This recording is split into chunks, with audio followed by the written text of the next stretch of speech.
There we go. Yeah, we're good. Okay, perfect. So thank you for joining us for the Water Ambassador Program. Water Ambassador Program is a partnership program between Martin County and the University of Florida IFAS Extension and Florida Sea Grant Program. And this program is intended to educate Florida residents about stormwater, water quality, and what you can do to help protect our coastal water quality. So we have at least one more presentation scheduled next month. We're hoping to fit one more in, so be on the lookout for that. But next month, we have Amy Eason with Martin County, who's going to be talking to us about Martin County's integrated watershed master plan development. And we will put the registration link for that webinar in the chat. As always, all of our webinars are recorded and are hosted on the Martin County Extension YouTube page. We will also put this YouTube link in the chat so that you can see them and you can watch not only this year's webinars, but those from previous seasons as well, if there's any topics that are of interest to you.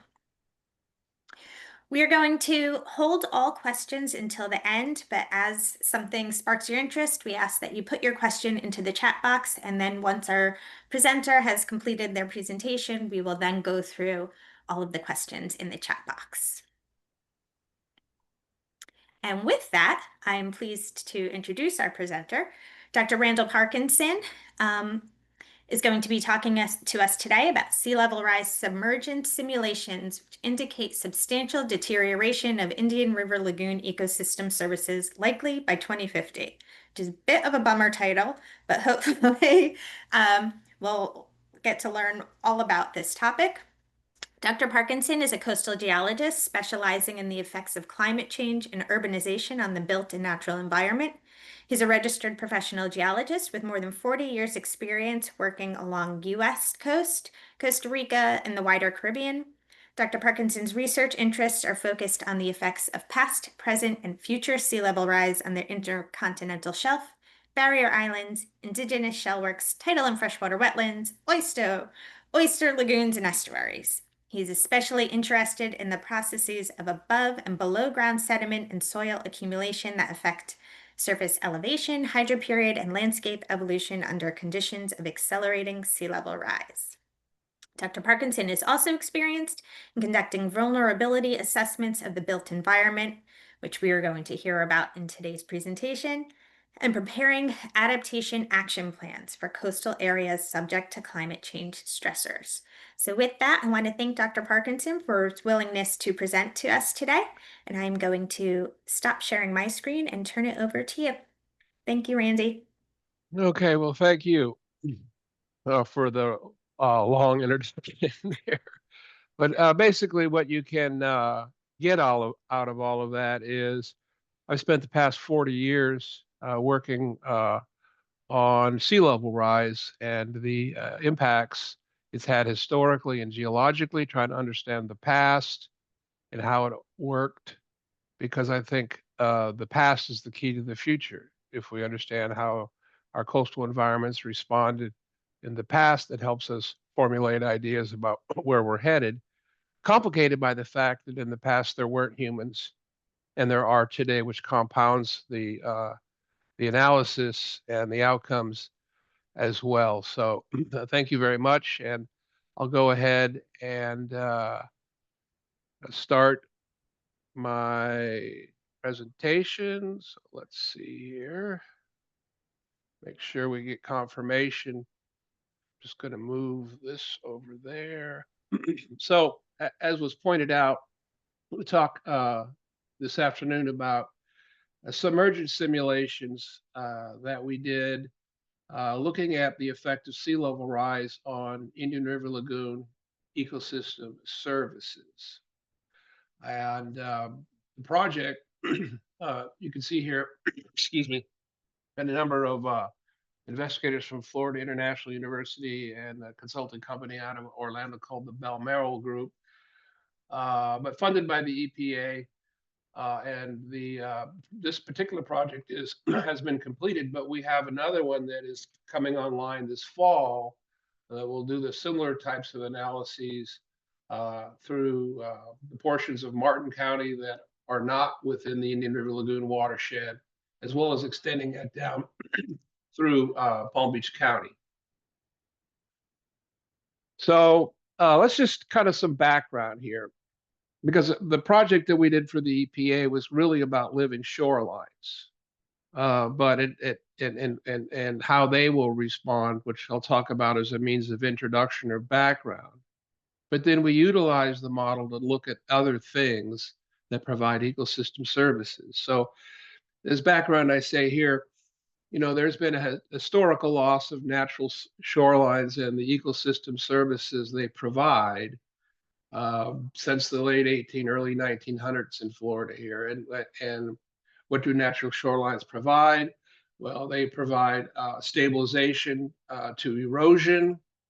They buffer storm surge, inhibit saltwater intrusion, they uptake nutrients, and they're habitat to abundant native species, all of our native species. So the left slide here would be a natural shoreline, which is a living resource that promotes a vibrant and healthy ecosystem. And on the right is a snapshot of a developed or hardened shoreline that were constructed to really often just to remove or stabilize that in the context of, shorelines are dynamic and they can erode and sometimes they can build out. But people wanted a stable shoreline and for whatever purpose and install these hardened or structures, which completely eliminated the ecosystem service that they provided.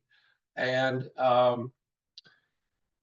I think along the Indian River Lagoon, in most counties except Brevard, 50, 60, 75% of the shoreline is hardened.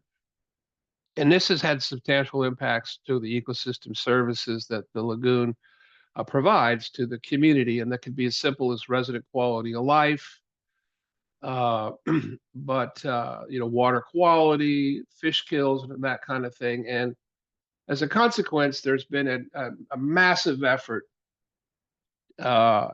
to mitigate those losses through the installation of living shorelines, or what are more now called nature-based solutions that can restore that ecosystem function. And when you look at these two photographs here, you can see that the principal elements of the living shoreline on the left, you can see there that there's been, they've planted mangroves, like red mangroves, and on the right, not only are the mangroves obvious, but also just at the toe there, you can see some sort of a wave break.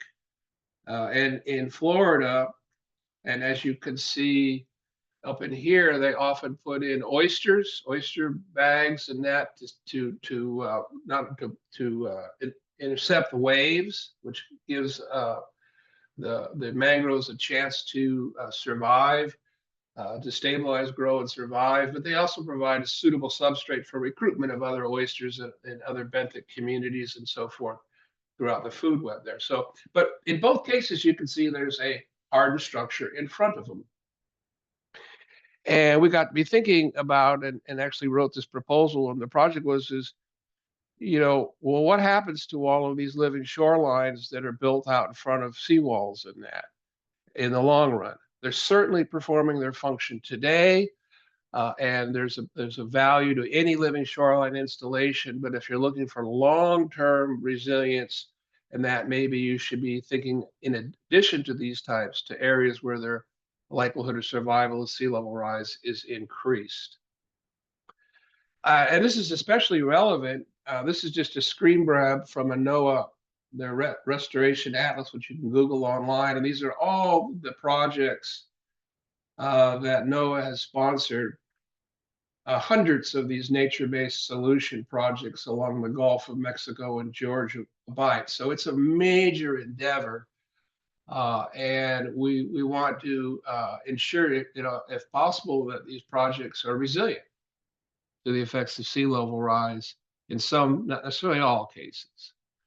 So how will living shorelines respond to sea level rise? And this is an introduction to kind of submergence simulations and their impact on the ecosystem services provided by that resource. So as I mentioned, FIU was funded by the EPA to model the likely outcome of sea level rise, its impact on living shorelines, and then identify shoreline segments on the lagoon where resilience is optimized. And so here's an example. So this is from Melbourne, where I'm located. And then a blow up here. Here's the Indian River Lagoon, 192 Causeway, in the town of India Atlantic. And you can actually see here vestiges of the living shoreline. These are the oyster bags that have been deployed seaward of the mangrove plantings, which are a little more challenging to see because they're just young saplings or seedlings that are located along here. So the two elements of a living shoreline. And so what we've done is along this line here, right, that is the line that is represented here in this elevation transect. So there's the shoreline, and these are points of elevation that are generated through the LiDAR surveys. So that's what the land looks like along that profile. And here's the present water level. And what I note here is that there's a very steep shoreline right there where the mangroves have been planted because there's riprap. And as we know, that's 50, 60% of all of our shoreline. And this slope, this steep slope, will inhibit the ability of the living shoreline plant community to migrate inland or keep up with rising sea level under natural conditions. And historically and geologically, coastal wetlands occurred in low-lying, low-relief areas, and as sea level rose, they just migrated in with the sea level. The new shoreline as it unlapped the upland environments in there. So what I'm going to do now is add water. So this is a simulation now. Here was the original water level, and this is an increase in water that is modeled following the NOAA's sea level trajectories, which are based on climate, CO2 emissions, and so forth. But they sort of model where they expect sea level to be into the next century as a function of greenhouse gas emissions. So in this example here, the rising waters will trigger plant loss or death when the hydroperiod, that is the duration of inundation that the plants, it exceeds the species-specific tolerance. So along steeply sloped shorelines, the plant community cannot move inland and basically is drowned in place by 2070. So this is a submergence simulation, and we recognize a deterioration in the ecosystem services at this particular location. So the practical application would be, include in your mitigation and restoration plan, think about constructing them in other areas where they have the opportunity to migrate landward as sea level rises. So what about other elements of the Indian River Lagoon that provide ecosystem services? How will they respond? So what elements? So we modeled the likely effect on 5 ecosystem services using a tool which you can Google and visit. It's called Future Shorelines. So we looked at what effect will sea level rise have on boat ramps, spoil islands, seagrass. These contribute to ecosystem services, right? They provide quality of life, places to recreate, abundant fisheries, and so forth. But we also looked at septic, also known as on-site treatment disposal systems, and wastewater treatment plants. These don't provide an ecosystem service, but they degrade the service via water quality impairment if they're not functioning properly. And our simulations are based on NOAA's sea level high trajectory. We have an uncertainty of plus or minus about 10 years, and we looked at what will things look like in 2050, 2070, and 2100. So just as a background, so here's sort of where sea level has been going over time. So this is time. And this is sea level rise, relative rise from the year 2000. So here's the observed. And then these are the trajectories that NOAA has modeled under various scenarios where low is there's no more carbon emissions, and high is carbon emissions as observed and expected to increase with time. And the observed trajectory, that is the rate at which sea level is currently rising, is on the trajectory of the highest. It's not good news, meaning it is highly likely, based on 30 or 40 years worth of data, that sea level will continue to rise at an increasing rate that tracks basically a worst case scenario. And I put these vertical bars in here. These are height above present, 2050, about 0.5 meters, 2100, a meter, and 2 meters above present at the end of this century. So how will this affect their ecosystem services? Well, what we did is then, at each time step, we looked at those attributes like the boat ramps, spoil islands, and so forth. And we looked at what will happen to them. And we sort of characterized them as they're partially submerged, but lower elevations might be inundated, but the site is still functional. So maybe, the boat ramp, the water's a little higher, but you can still get in there. You can still release your boat and so forth. Largely submerged, meaning extensive inundation, the site is no longer functional. So there might be a ramp, but you can't get there because the access road is underwater, or the parking lot is underwater, and so forth. And then completely inundated. So the first one we'll do is the boat ramps, and the ecosystem services they provide are commercial and recreational fishing, ecotourism, resident quality of life. And we looked at 47 motorized boat ramp locations using the FWC's Florida boat ramp finder. So the location of those are shown on the left there, and the colors are just distinguishing the different counties that we looked at.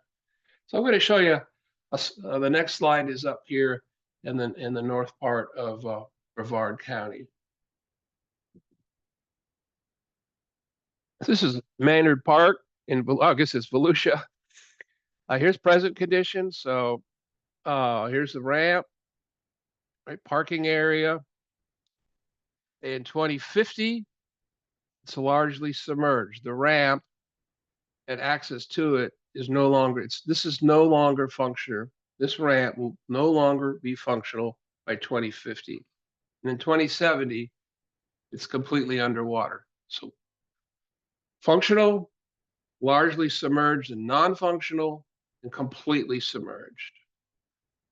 So when we kind of summarize that for the 47 boat ramps, in 2050, 77% are functional, and the balance either largely submerged or totally submerged. Neither of those are functional. So that's how that kind of works. In 2070, 13% of those ramps are still usable, and none by 2100.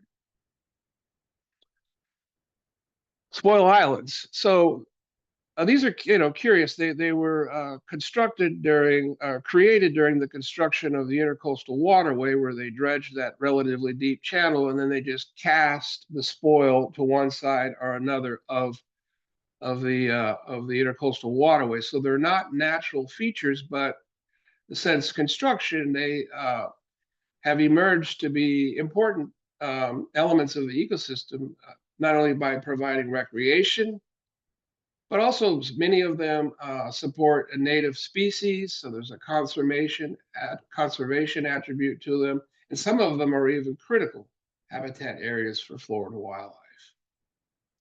So what you see there are 76 spoil islands that we looked at using the Friends of the Spoil Islands maps by county website. And the color coding is just, they've been designated as recreational, conservation, or critical wildlife. Those are the different colors of the circle. I'll show you a slide here The next slide is from a location that's closer to the residents of Martin County. So this is called Conservation Island IR35. So it's an island designated for conservation, and it's in Indian River County. It's number 35 of whatever number of islands, spoil islands there are in river. So here's the spoil island, right? And here is where it looks like in 2050. So you can see there that it's partially submerged. And here we designated it as completely submerged. And the reason for that, even though you could say, well, there's still some land here, but actually these are just really tall trees that the LiDAR thinks is land, right? But basically the island's underwater by 2070. So when we looked at all 76 islands, in 2050, 13% of the islands that provide those ecosystem services are functional. All the other ones are largely to completely submerged. And none of them will provide ecosystem services to any degree by 2070 or 50 years from now. Seagrass meadows. So obviously most people are familiar with the importance of seagrass. They get a lot of attention. You know, they're habitat to native species. They're nursery areas for commercial and recreational fisheries. They stabilize the seabed to reduce reintroduction of sediment up into the water column during storms and so forth. They're blue carbon sinks. We could go on and on and on. Very important keystone or cornerstone species to the ecosystem. So we're going to look at analysis. It's a little bit different because it was some work I had done earlier. We used 2009 seagrass maps. So the data is a little out of date, but what we'll see here is the loss of seagrass is proportional to how much sea level rises and how deep is the lagoon. And the gains are proportional to how much does sea level rise, and really the presence of low-lying undeveloped land. So I'll just go through how this works. So here is present sea level. And this is what's called the median depth limit. So this is the typical depth at which seagrass can, below which seagrass cannot survive because there's not enough light to support photosynthesis. So throughout the lagoon or anywhere, seagrass live above this median depth limit. All right, and then here I got two examples. Here's a gently sloping natural shoreline here with typical vegetation transitions. And here's a hardened structure. So median depth limit and sea level, and the two are coupled, right? When sea level rises, so does the median depth limit, because that's essentially a distance between the surface of the sea and the point at which insufficient light is reaching the seabed. So now here I've risen sea level to sea level 2. Well, the median depth limit goes up with that. And so what you could see here on the left, coastal squeeze, there was no place for the seagrass to migrate. So they're essentially pinched out in these areas where it was a little bit higher. So that bathymetry allowed the substrate to be above the median depth limit, but here it's drowned, it's too deep. The only place we could see it is where there's seagrass, it has the opportunity to migrate or on-lap as sea level rises. So where are these areas? Well, there aren't many of them, but that's really where the opportunities present themselves for any kind of resilience. So here's the assessment for the IRL, again, based on 2009 data. So what you see there is in 2009, the starting condition was about 30,000 acres of seagrass, or hectares, I mean, and then there's a reduction in 2050. And this is simply because of the bathymetric rounding and the pinch outs. And then what's interesting here is there's an increase to 2070. And this is because when sea level reaches elevations between 2050 and 2070, it begins to flood Cape Canaveral and the Merritt Island. And this provides a potential habitat refuge for seagrass. Most other areas of the 5 counties of Martin, St. Lucie, Indian River, a portion of Brevard, just don't have that acreage. So as I pointed out here, the gains are largely in the Cape Canaveral conservation areas. And sadly, point out that we used 2009 data where there were 29,000 hectares, and the seagrass coverage today is much less than that. So these projections are probably a bit of an overestimate. Septic systems. So this is a picture on the left there these are examples of homes along the Atlantic shoreline where sea level is rising.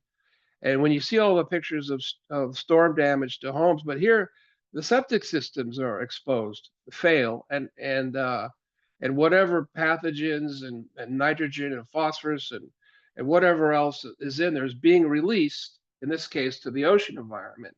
And while we don't expect to see much of this along the IRL, septic systems are being inundated, and this is a problem. So there are 126,000 septic systems that are known or likely within the IRL watershed. And you have to remember that these are actually constructed below the ground. So the impact of sea level rise on their performance and the potential impacts occurs well before the site in which they're located is inundated. So, I guess here's just an example. Of course, this has been in the news a lot. This is Jim from 2015. He's got a picture of Harbor Branch collecting water samples for water quality. And we know that the systems are releasing nitrogen, phosphorus, and pathogens, and they are causing harmful algal blooms, fish kills, and other deaths and diseases. And this presents, as I mentioned, a threat to the service long before they're completely emerged or are exposed through shoreline erosion.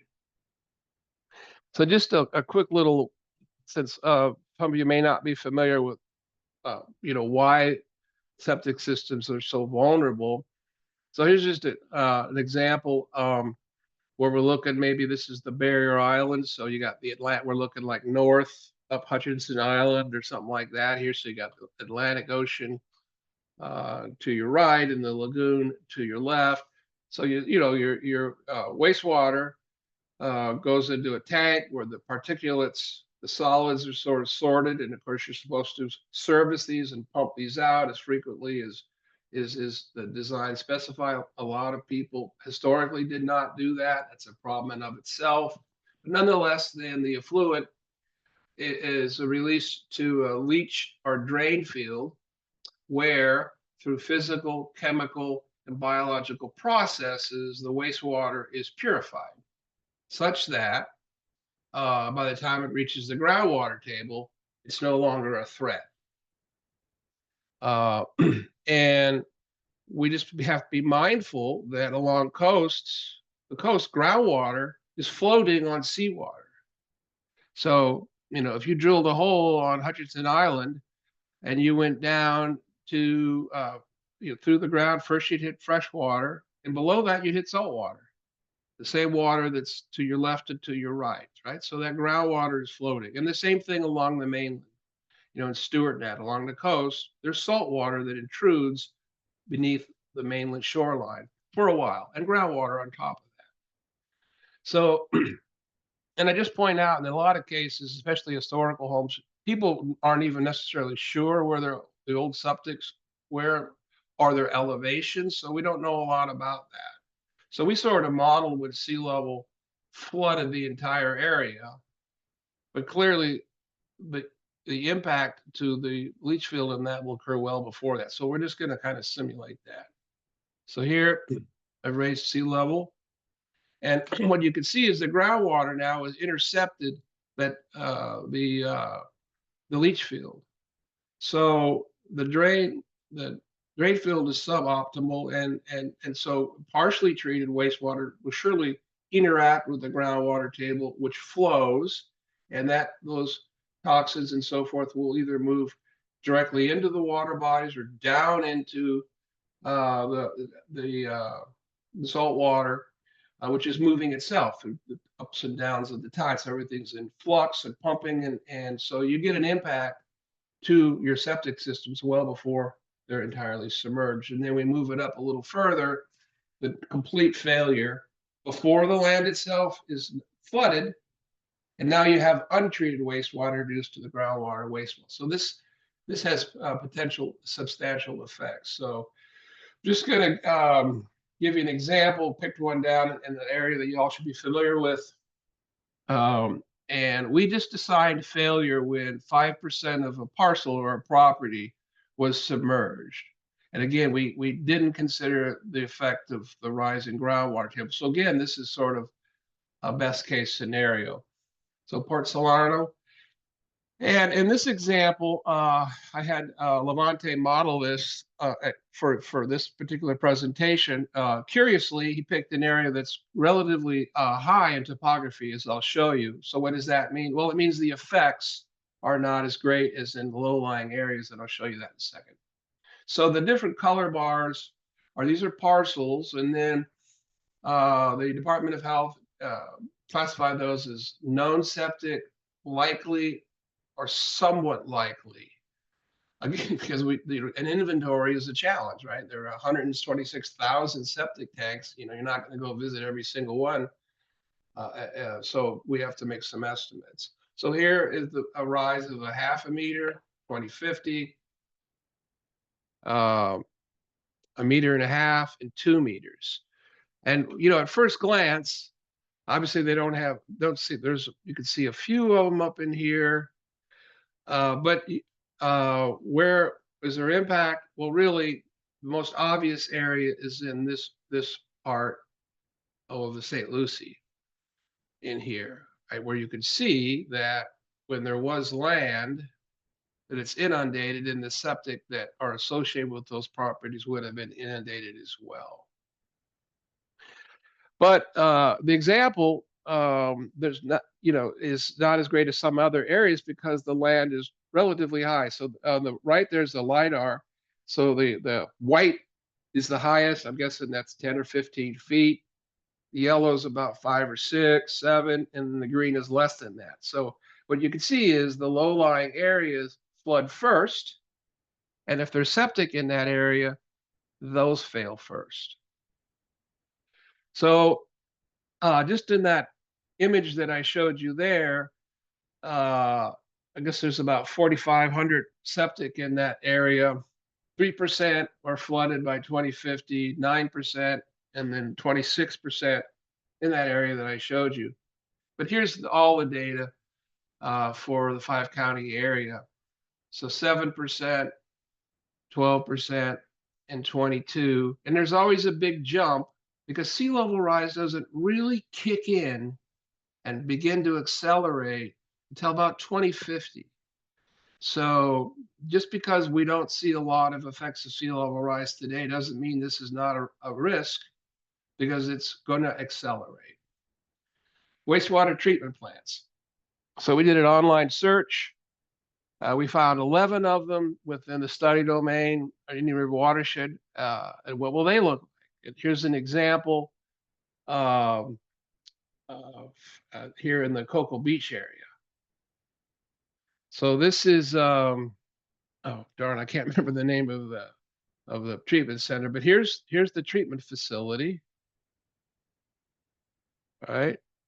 So here is in 2050. Can't really see anything, but remember, septic and wastewater treatment plants, the conveyance system, which is the wastewater is reaching them, is below the ground as well. So just because the plant itself is not impacted doesn't mean that it isn't releasing And we hear about this in the news all the time when we have heavy rain or high tides in that, and the capacity, the design specifications for the amount of water is just exceeded in the plant releases wastewater. Here in 2070, the entire plant is largely, there's a few facilities, but basically underwater. So failure in 2070. So here's the, the 11 of them. In 2050, one of them is partially submerged. I think that's the one on the Bear Island down in the Vero area. And then, as you can see there, the number that are largely or completely submerged increases. And interestingly, I just wanted to point out that in 2070, the largely submerged is the Vero Beach plant. And then the two that are completely submerged in 2100 are the Vero Beach and Fort Pierce. But those are being moved, right? But again, which is a good thing. And in part because of concerns over their ability to perform and the potential harmful effects to the Indian River Lagoon. But keep in mind, that the Fort Pierce plant, they've been talking, that's took 25 years to think about and then approve and move through the process to actually construct the facility. And these are at 150 or so million. The cost keeps changing and going up, but these require commitments early on if you're going to make a difference. You have to start planning now. So my final comments. First, I just want to point out that the modeling that we did for the septic and for the wastewater plants, they underestimate their vulnerability because it doesn't consider the effects on everything that's below ground, which is a lot, except for the actual, in the case of, the septic systems are completely underground. Wastewater treatment plants, the conveyance systems are underground. So because we're just simulating failure when the property itself is flooded, it's an underestimate. And we didn't didn't model effects of winter storms, which can damage seagrass or erode parts of the spoil islands, certainly tropical storms and cyclones, which compound the problems, periods of drought, things of that nature, which we have historically been evident, but certainly the frequency and intensity of tropical cyclones, the duration of drought, and these intervals of high temperature are expected to be amplified with time. So sadly, what we've shown you here is a conservative estimate of the losses to IRL ecosystem services. And what can be done?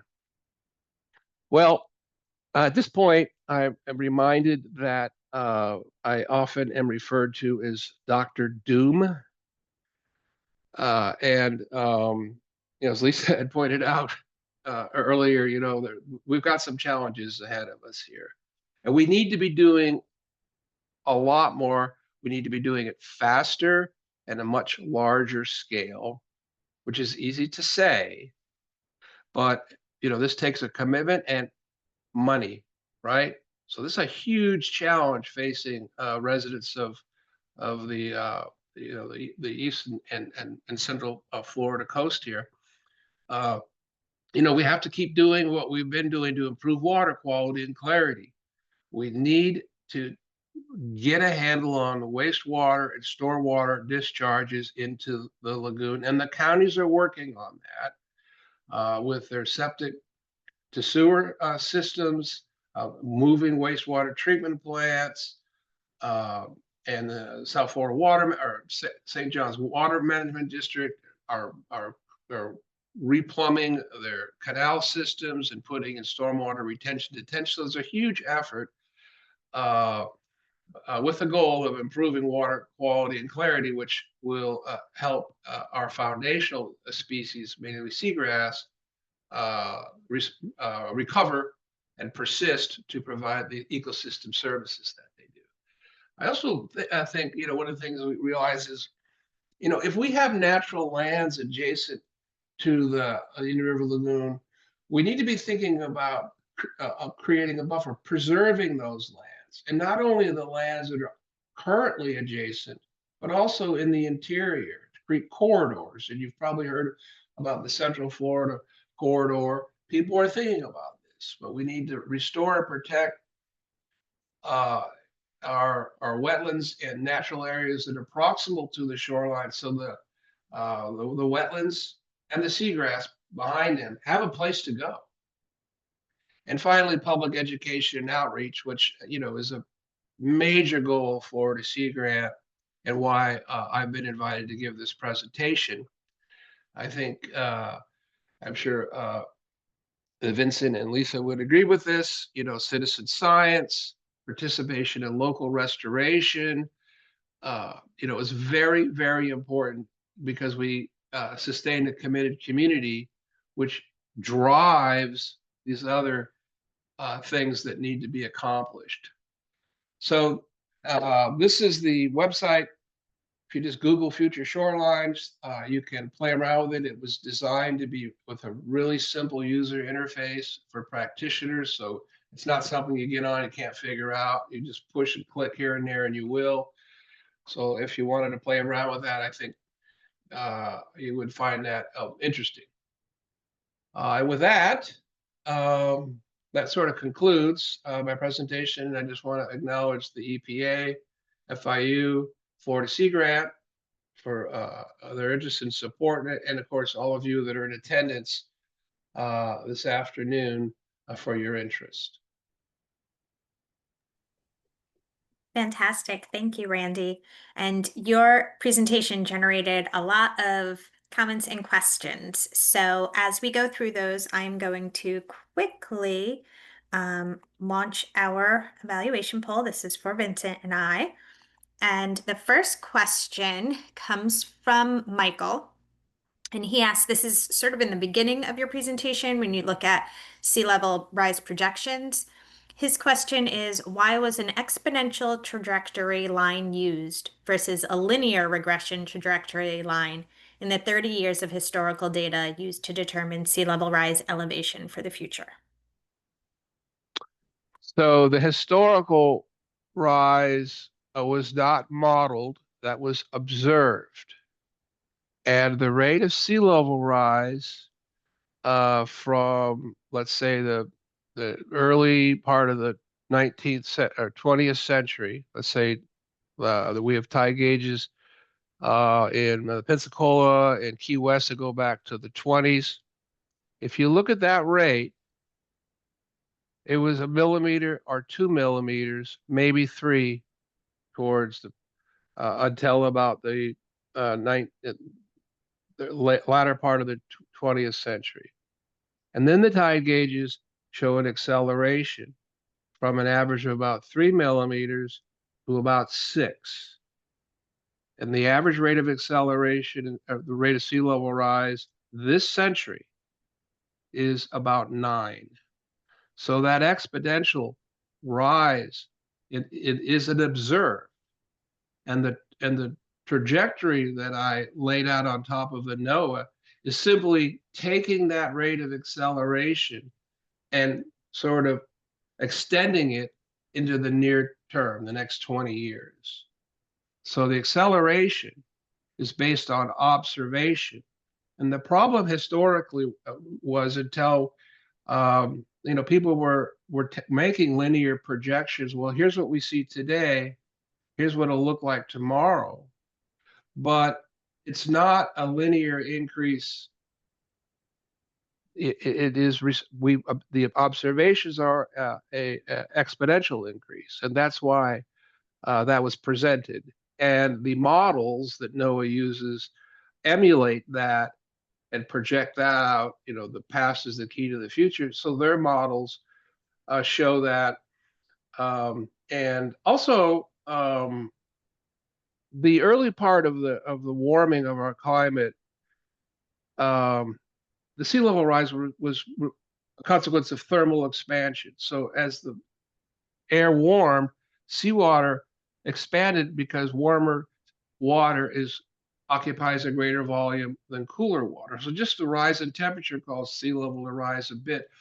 But then there was some internal resistance, but eventually the next step was it triggered the release of new water from all of our land-based glaciers.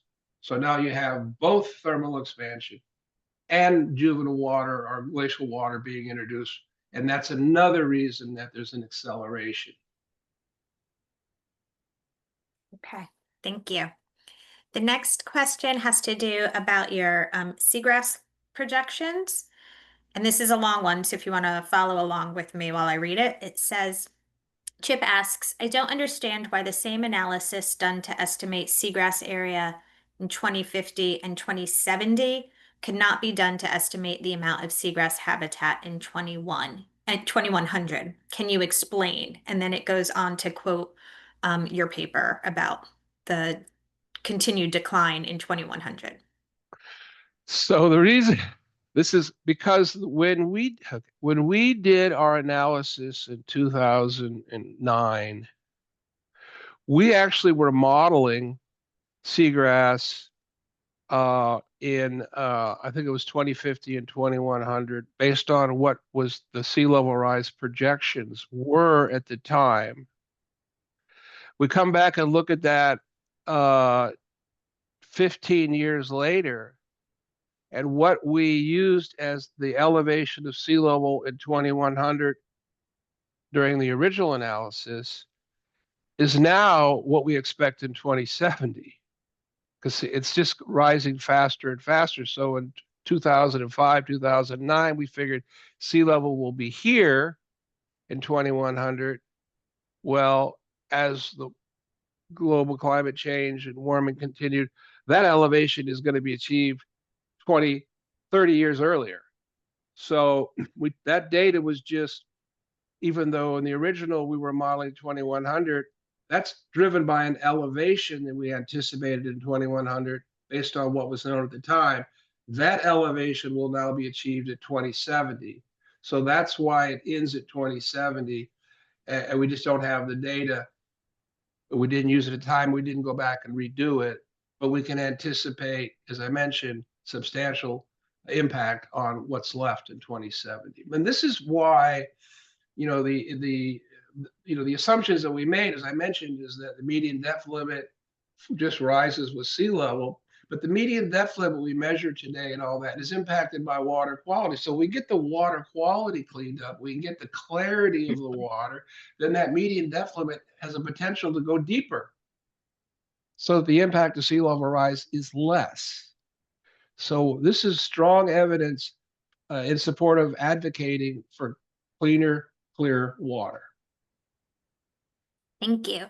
The next question you touched upon a bit with your final slide on the what we can do, so I greatly appreciate that. This one asks, what can we do considering kind of the political climate and the stigma against talking about climate change? I don't have, I can get, I know it, okay. So first of all, you have to be aware of your room and who's in it. But this is not,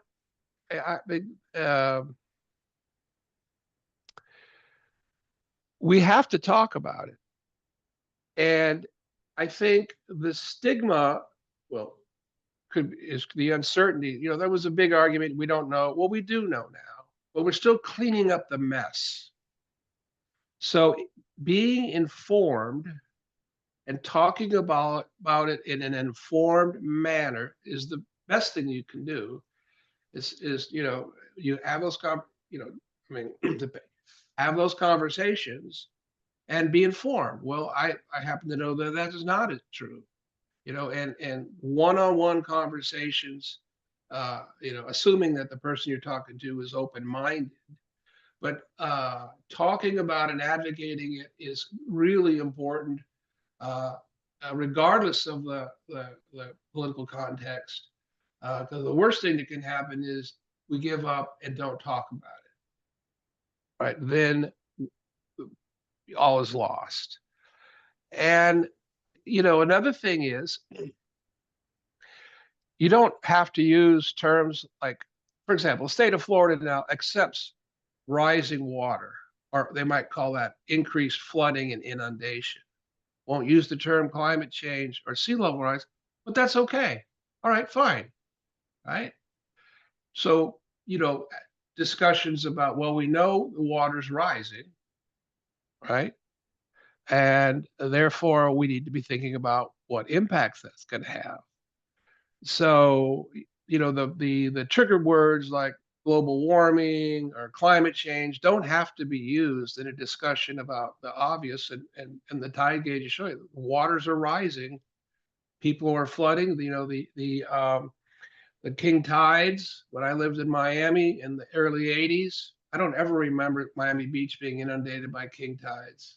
Happens all the time now, and more people are aware of that, right? Even on the barrier islands and along the St. Lucie and all the little rivulets and that, people see flooding occurring where and when it didn't in the past. This is rise in water. That's a position that you can take that likely people won't argue with you about. It's just using those trigger point words that kind of make things go sideways. That's a great point, and all about sort of reframing the message. And Yeah. with that, I am going to kind of skip ahead in the questions, and because we have a question that's along the similar vein. So I want to, while you're in that frame of mind, Rhonda Watkins with Collier County, who has rebranded you from Dr. Doom to Reality Randy, in case Oh, you want good. to I'm gonna adopt write. that moniker. Let me just write that down here. Okay. um, is from the sort of county perspective, she says there seems to be less buy-in from local governments on living shorelines and natural buffers. What do you think is the best way to make them understand what's coming and the need to act now? Well, to appreciate living shorelines, you need to know why they're there, right? What are they for? So that's kind of a messaging. And certainly, just like I showed you the one picture of a natural system and one with a hardened. Okay, it's pretty clear they're different, but people may not understand why that matters, right? And it matters because the wetlands themselves, um, provided a service that the grasses or the plants in there, they uptake nutrients that otherwise would saturate the lagoon itself, triggering fish kills, poor water quality, seagrass, digrass, and you're living there, right? So when you're living on the lagoon, it smells. It didn't used to smell. I mean, occasionally there would be a natural algal or a bloom. That happened. I mean, that happened in the past. Nobody would argue that. It's they're happening more frequently and they're bigger. That's the difference. I mean, a lot of the stuff we're talking about occurred in the past. That is true, but the frequency and magnitude are unparalleled in the past 500,000 years. That's the difference. And so when you smell that, or people don't want that. How can we fix it? Well, living shorelines are one way to contribute to improving water quality, and also the fish and fisheries in there that people enjoy and like to. You may not fish, but you'd like to know they're out there and the water is clear. So the message is enhanced by, why do we care about a living shoreline? What do they do for me? And there's clear answers. So it's important. And my experience has been, I'm not sure, you'd mentioned the local governments. I'm not, I think there's been an amazing amount of support for living shorelines in general. You can see that just with the number of projects that are being constructed throughout the 5-county area and throughout Florida. And this is one part of the puzzle, but it won't solve everything, and it will take time. Thank you. Yeah, Vincent. Randy, I'd like to add to that. Looking at Martin County, they do encourage nature-based solutions when it comes time for people to stabilize their shorelines to the point where they have a permit that reflects that. Streamlined, right? And I think Yes. Atkins, Lisa, she will talk about that, right? In the upcoming presentation you're going to do about Martin County resilience. I know that's an element of their plan, you know. Yeah. Yeah. Amy can talk I'm about sorry, that. Amy. Yeah. Yeah. The other aspect, and this is just using Martin County as an example. They did a shoreline hardening study back in 2013, and estimated kind of similar to the numbers you had mentioned earlier in your presentation, Randy, about 50% thereabouts of Martin County shorelines were hardened, but over 90% of those were single family home waterfronts. So if people are asking what can we do, there you actually have the capacity to do something about it. Right. And I'm not sure. I know Sea Grant has collaborated with FWC. They have a program where they're trying to train folks that construct docks and things like that to be knowledgeable enough so they can present a non-hardened structure as an option, or a blended or hybrid solution. If your seawall fails, most people aren't. I mean, there are new seawalls, but there are other opportunities when it's not performing as intended, where you might be able to hybrid that. So informing the professionals that construct these things is a key point, because how does the homeowner know if, I mean, most Right. of them aren't looked on this webinar, you know. So, you know, getting into the professional community and the licensed professionals and the consultants and all that to make them aware of the options, and both FWC and I think Sea Grant are attempting to do that. That's important. Yep. We should be having courses coming this year in that, and we have offered it in 2023 and 2024. Super. So I have to say, Randy, I think your presentation has generated the most questions and discussion that we've had in the chat so far this year, which is fascinating. But that's also a disclaimer that in the 3 minutes we have left, we are probably not going to have time to get to everyone's questions. So we apologize to that. But in an effort to continue chugging along, I think you briefly addressed this when you talk about water quality and clarity in the Indian River Lagoon, but Renee asks, what's your opinion as to the shortage of seagrass today? Well, it's water clarity and quality. Okay. I You know, wanted to give you the opportunity to add anything else. I mean, I have the collapse of the fisheries. My neighbor, a lifelong resident, fished through the into the early 90s. But you know, his recollection of is wading out into the lagoon from the mainland. The water is clear, seagrass everywhere. It's the cumulative impact of development without knowledge of the long-term consequences, and we're stuck with that. 2 points. One is we need any new construction needs to be complementary to our goals of water quality and clarity, and we have to go back and fix the stuff that's broken. And as I mentioned, that is going on. It is a race against time, and the challenge is compounded by increasing temperatures in the water column that create new chemical and biological impacts that make it even more challenging. So it's a race. Okay. The next question talks about the amount of dormant liveaboards in the Indian River Lagoon, the need to pump out, and whether or not the Clean Vessel Act is working out there. Well, that's beyond my pay grade. I don't know.